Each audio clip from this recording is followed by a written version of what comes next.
We talk about lots of problems in the world, and we say that there are economic problems, social problems, political problems, everything we list as problems. We don't seem to say that these problems are going to be solved. When we solve one problem, we sort of that becomes a trigger for another problem to start, and then we are endlessly caught in this problem solving mode. But then the economists, the politicians, the scholars, the experts, all of them seem to be giving recommendations, solutions, views, and opinions about all of how all of this can be tackled. But then sometimes these recommendations that are put forth at the implementation level, there is a certain dilution, filtration, and they seem to get lost uh, in terms of translating all of these into action. So that is one problem. The other problem is that in the implementation, in the execution of these ideas, there is also this realization among both uh, the implementers and the other stakeholders who are, let's say, the beneficiaries, the so-called beneficiaries of this implementation. Both of these groups begin to suspect the maybe the not so much the veracity of the opinion or the recommendation or the solution, but whether a holistic approach has been taken while presenting these recommendations.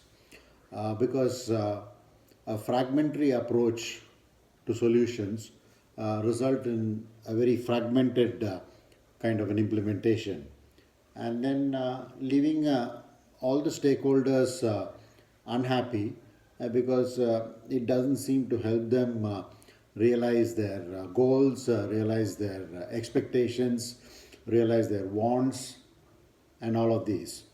So I think the crux of the problem, therefore, is coming down to one of a universal mindset, a holistic mindset, not a fragmentary mindset.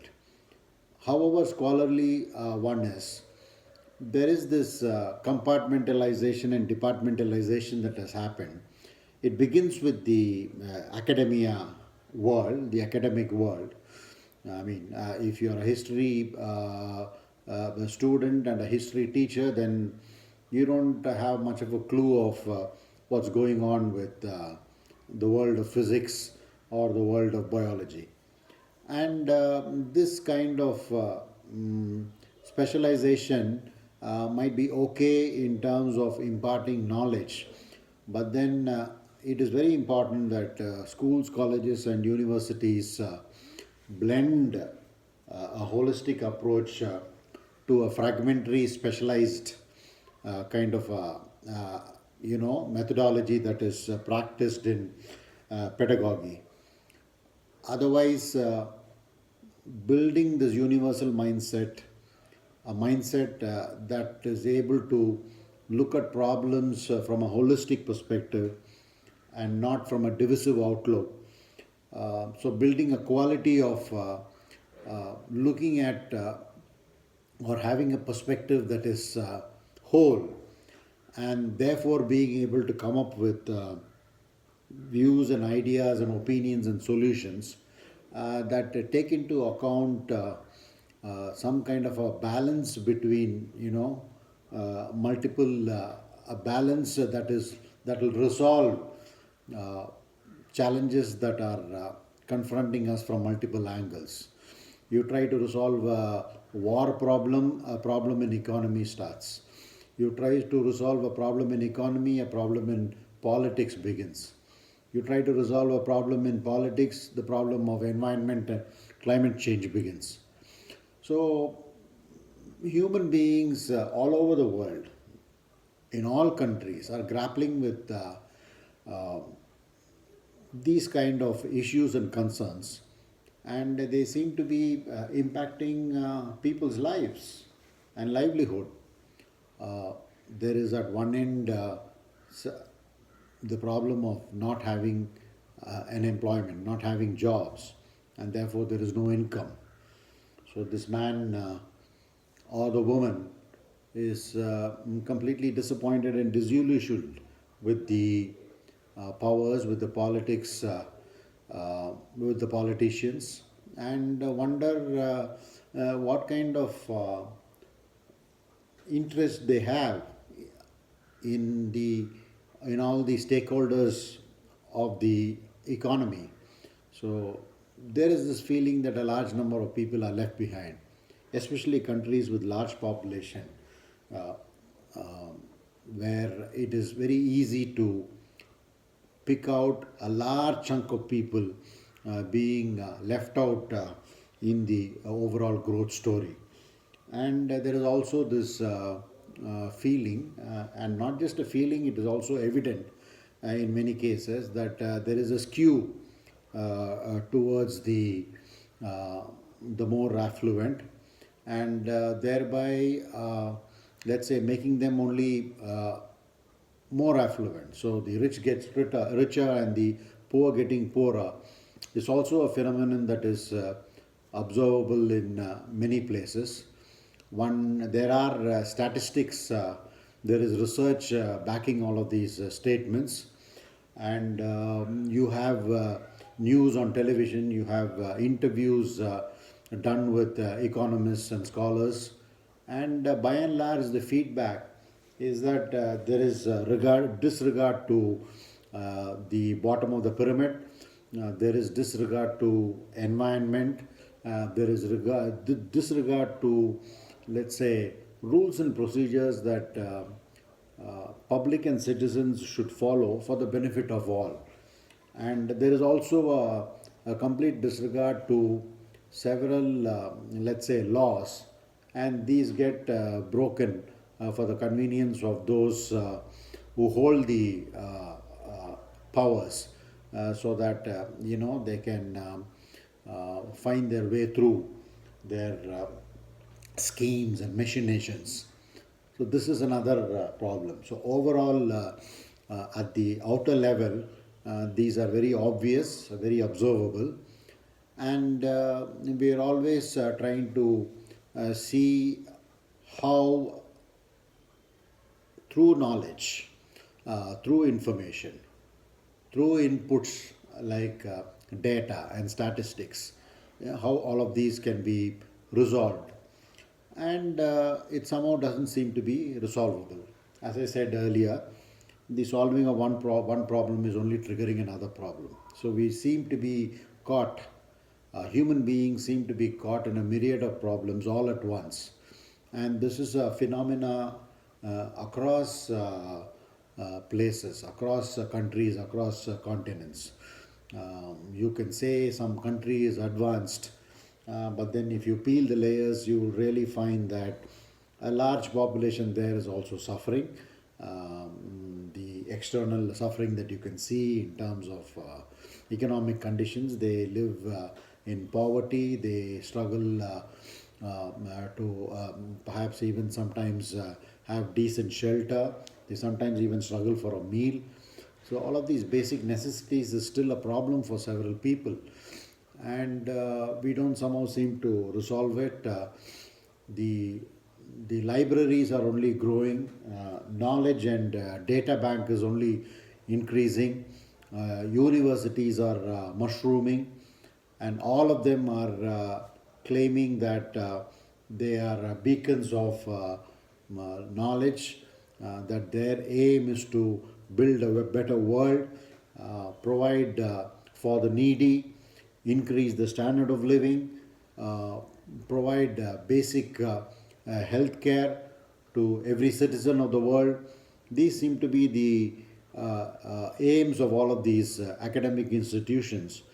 Uh, but then somehow these get lost, and a large, let's say, a reason or a major reason for this seems to be the fragmented approach to human thought. And therefore, this is where we slip into or flow into the philosophical realm. So, being indifferent to the connect that philosophy has with various branches or various systems of education, various methodologies and practices of the business world, various other, let's say, um, events and incidents that happen where the outlook or where the view is very external, uh, is missing the actual point that there is a philosophical underpinning to all of this.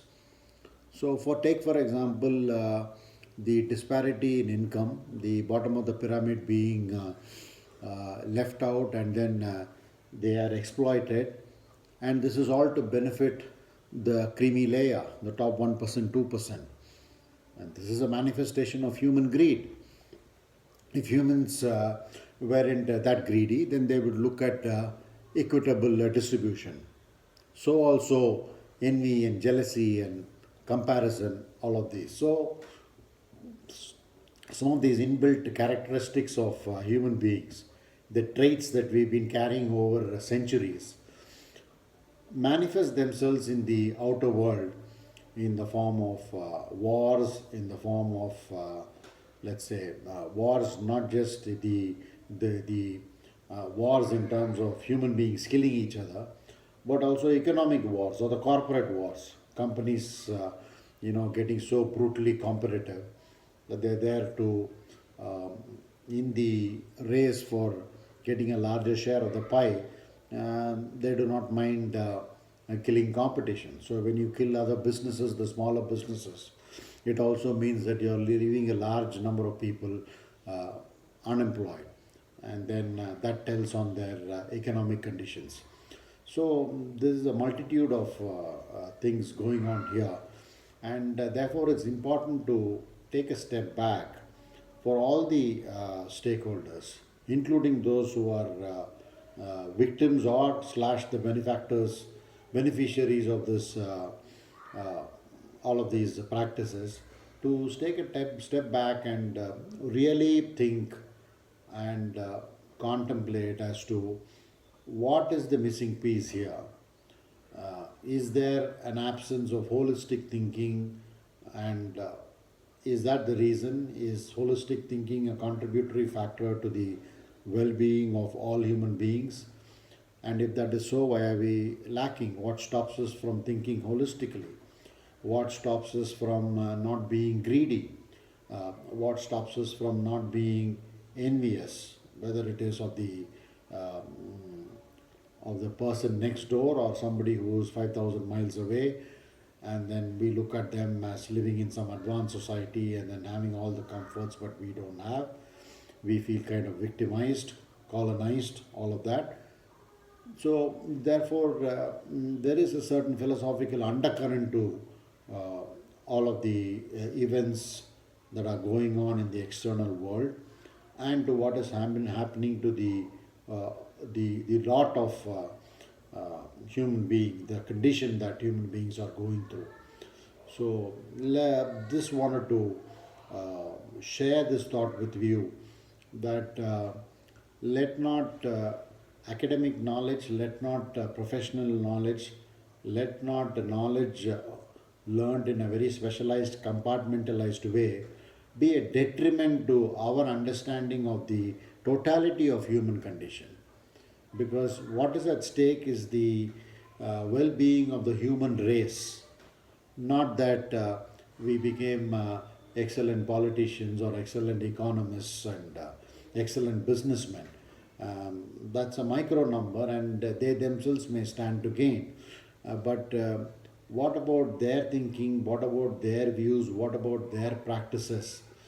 And these people being the influencers, being the shapers of, let's say, of the world, uh, the shapers of the, let's say, the well-being of human beings, both now and tomorrow. there is a tremendous responsibility on their part to see that uh, it's so narrow, it's so parochial, it's so myopic, and very biased and prejudiced, to be only caught in a fragmentary world of thinking, and therefore move it more wide angle, move it comprehensive. Uh, and it is not very difficult, because it is very easy for even an economist or a politician, because after all he is also a human being with all his problems, and problems of relationship, problem of existence, problem of food, problem of happiness. So they themselves are also, the specialists are also human beings, and they go through all of this. So therefore it only requires a certain level of change in orientation of this mindset, and that itself is a harbinger of change. So I really urge a lot of these achievers, who are seen as the agents of change, to really examine themselves, examine the work that they do, which intentionally or unintentionally is missing the mark, and therefore does not seem to percolate to address the well-being of the world as a whole. So, and it is so obvious. I mean, one sees several problems amidst only a few moments of happiness or opportunities, and therefore let's hope, and I really urge that the the people, the haves of money, the haves of knowledge, the haves of wisdom, the haves of professional skill. Let all of these people, become responsible for the rest of humanity, and see how much they can contribute in taking the world along, and not look at their own individual success and victory.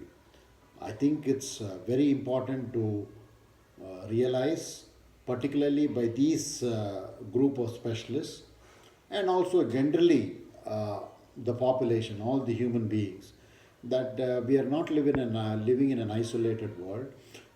We can't separate ourselves from the rest of the world. We can't separate ourselves from other human beings. We cannot separate ourselves from the tree, from the oceans, from the air, from the several amenities that we use. We are all of that, and that is how we go through life.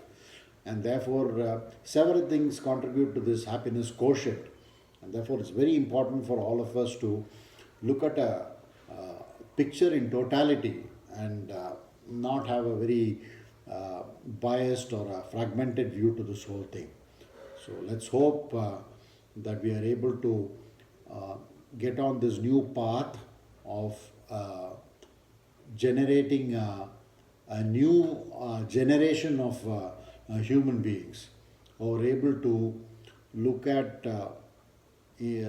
everything from a very diverse, wide angle perspective, in order to ensure the betterment of the world in the future, because it is a crisis definitely that we are all grappling with, and therefore it's incumbent upon all of us to be able to reorient our thinking, and look at things completely differently for the betterment of this world. Thank you.